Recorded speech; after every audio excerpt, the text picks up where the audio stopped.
On Friday, March 17th, Legacy Mount Hood Medical Center effectively closed its family birth center, instead diverting patients for labor and delivery.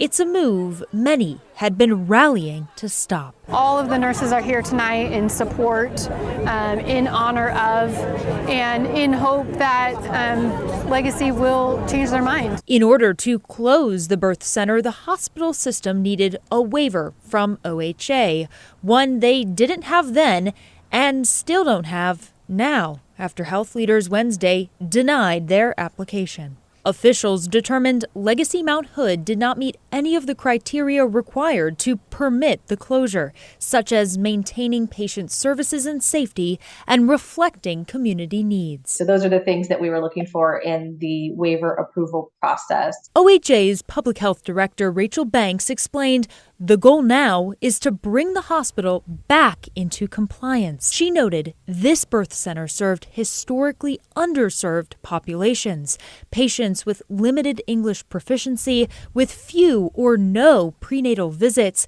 with limited education, and more patients using the Oregon Health Plan. Those, are factors that can lead to health inequities as a population, and I think underscores how important those services are. Meantime, state health officials opened a separate but related investigation into why the hospital closed the birth center before they heard back from OHA. I think this could have been avoided, and though I acknowledge that Legacy was having difficulty, I think they jumped to the conclusion to close in a way that didn't consult the community, didn't consider the community, and really didn't understand the ramifications of what that means. State Representative Zach Hudson says OHA's decision is a win after weeks of advocacy and action. It worked. It made a difference. Legacy Health responded, writing, "We respect the state's authority in this decision, and we are carefully reviewing the letter provided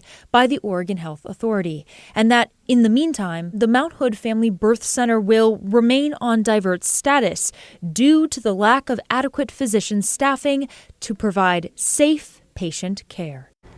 All right, Alma, since Legacy already closed the center and does not seem to be budging, I guess the question is it going to face penalties? Well, I asked OHA about that. They explained they haven't gotten to that point in the investigation, and that investigation could take several weeks until it's complete.